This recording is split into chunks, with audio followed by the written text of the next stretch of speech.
So, how much Christian content was in these Christian fiction books?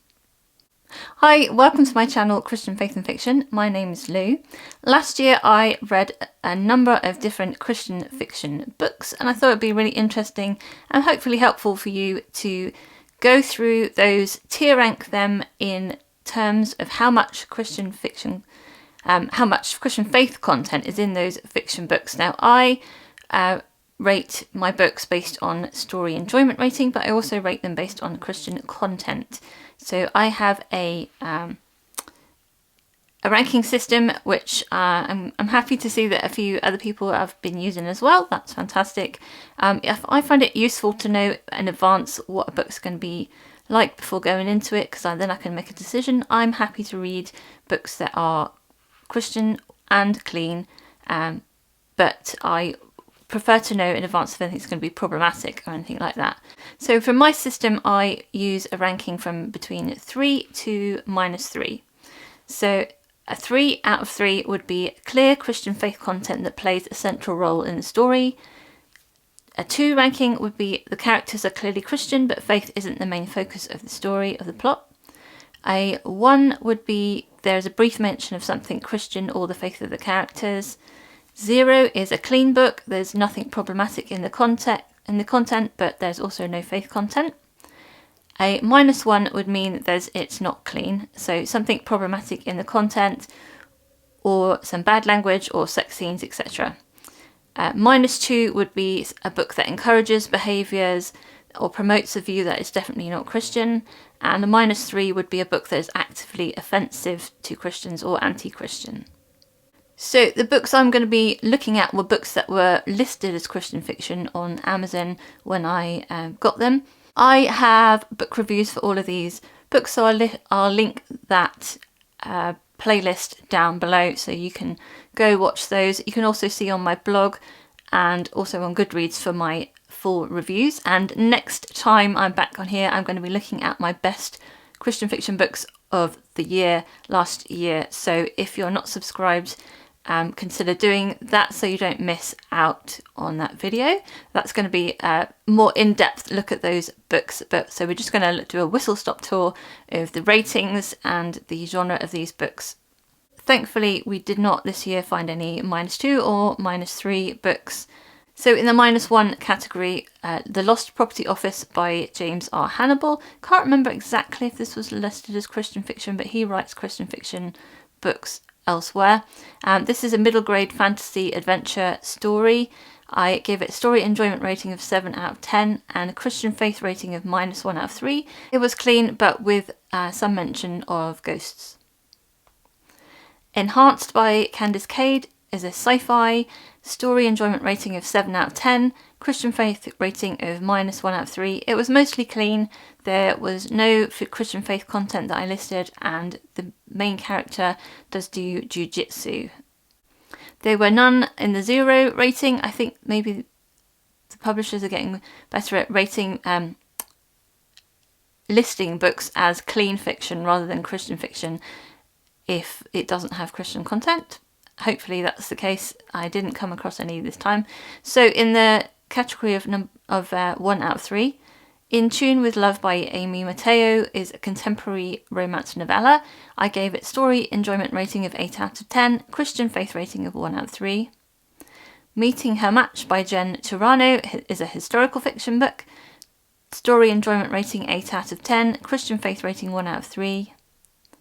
On the Edge of the Dark Sea of Darkness by Andrew Peterson is middle grade fantasy, and I gave it story enjoyment rating of 10 out of 10 and a Christian faith rating of 1 out of 3. Loyally Luke by Pepper Basham is contemporary romance novel, and I gave it a story enjoyment rating 7.5 out of 10, Christian faith 1.5 out of 3. Missing Pieces by Cynthia Hickey, Linda Baton Johnson, Teresa Eves Lilly and Janice Thompson is a cozy mystery novella collection, and the average story enjoyment rating I gave it 7.5 out of 10, and the average Christian faith rating for all the novellas is 1.5 out of 3.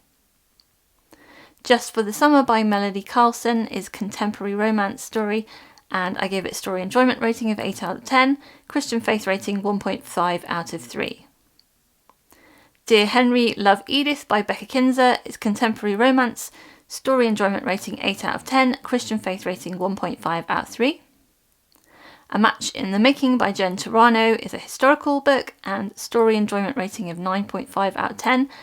Christian faith rating of 1.5 out of 3. And To Spark a Match by Jen Turano is historical fiction again. Story enjoyment rating 9 out of 10. Christian faith rating 1.5 out of 3. And those Jen Turano books are in the same series. So rating of 2 out of 3. Mandy and the Secret Tunnel by Lois Gladys Leopard is a children's historical book, or sort of children's classic, I guess. Story enjoyment rating of 6 out of 10. Christian faith rating of 2 out of 3 and -1 out of 3. There was some faith content, but some of it could be problematic. I felt, in view of it, sort of what it was promoting about the gospel and some of its theology. Other people, I think, had disagreed with me in the comments of that book review, but that's how I felt about it. Lady of Disguise by Melanie Dickerson is a historical book, and the story enjoyment rating was 8 out of 10. Christian faith rating of 2 out of 3. Off the Chain by Janice Thompson is a cozy mystery. Story enjoyment 8 out of 10. Christian faith rating 2 out of 3. While the City Sleeps by Elizabeth Camden is a historical book. Story enjoyment rating 8.5 out of 10. Christian faith rating 2 out of 3. Meet Me at the Starlight by Rachel Hawke is a dual-time historical book. Story enjoyment rating 8.5 out of 10 and Christian faith rating 2 out of 3. A Winter by the Sea by Julie Klassen is a historical fiction. Story enjoyment rating 9 out of 10 and Christian faith rating 2 out of 3. Positively Penelope by Pepper Basham, contemporary romance and story enjoyment rating 9 out of 10, Christian faith rating 2 out of 3. Monster in the Hollows by Andrew Peterson is a middle grade fantasy and a story enjoyment rating of 9 out of 10, Christian faith rating 2 out of 3. A Beautiful Disguise by Rosanna M. White is a historical book and the story enjoyment rating of 10 out of 10 and Christian faith rating 2 out of 3. The Chaos Grid by Lindsay Llewellyn is a sci-fi and story enjoyment rating 10 out of 10 and Christian faith rating 2 out of 3. And in the final category, 3 out of 3 for Christian faith content. These are the books that I found to have the highest level of Christian faith content. Beach Haven by T.I. Lowe is a contemporary romance, story enjoyment rating 7.5 out of 10, Christian faith rating 3 out of 3, with a -1 due to some possible confusion interchanging wishing on shells and praying. Sunflower Farms Redemption by Stacey Strong, contemporary romance, story enjoyment rating 7 out of 10, Christian faith rating 3 out of 3. Serving Up a Sweetheart by Cheryl Wyatt is a contemporary romance novella. I gave it story enjoyment rating of 7 out of 10, Christian faith rating 3 out of 3.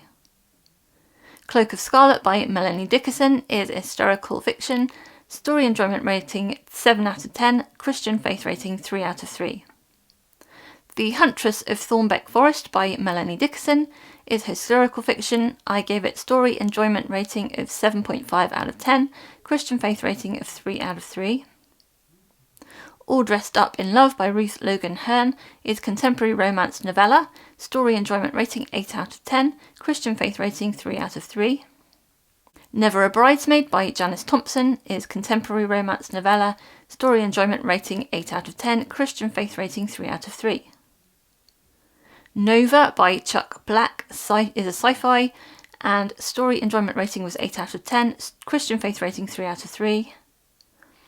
Bear Night by James R. Hannibal is a fantasy. Story enjoyment rating was 8.5 out of 10. Christian faith rating 3 out of 3. A Lady's Guide to Marvels and Misadventure was a historical book.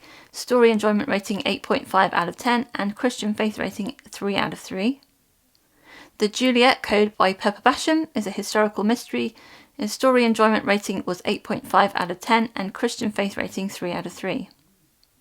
Lion Warrior by James R. Hannibal is a fantasy. So the story enjoyment rating is 8.5 out of 10 and the Christian faith rating 3 out of 3. The Old Lace Shop by Michelle Greep is a historical novel and story enjoyment rating is 8.5 out of 10, and Christian rating 3 out of 3. A Brush with Love by Rachel Hawke is a contemporary romance novella. The story enjoyment rating was 9 out of 10, Christian faith rating 3 out of 3. Light of Iden by Karen Hancock is a fantasy, story enjoyment rating 9 out of 10, Christian faith rating 3 out of 3. If the Boot Fits by Karen Wittemeyer is a historical book, and story enjoyment rating was 10 out of 10, and Christian faith rating 3 out of 3. And finally, A Noble Scheme by Rosanna M. White is a historical fiction, and the story enjoyment rating was 10 out of 10, and a Christian faith rating 3 out of 3.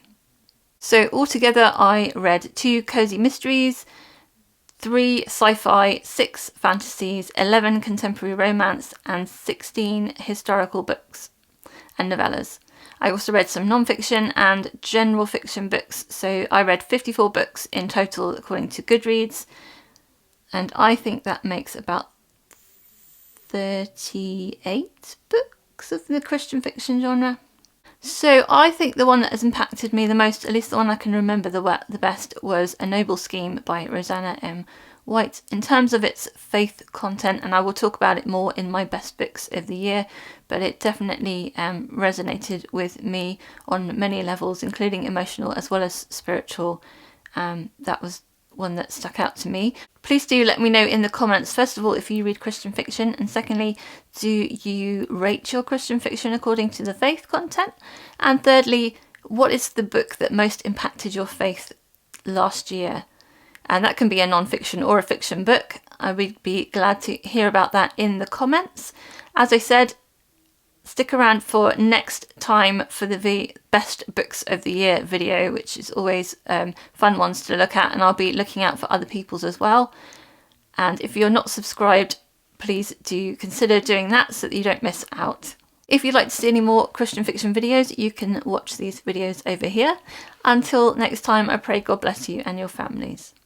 Bye!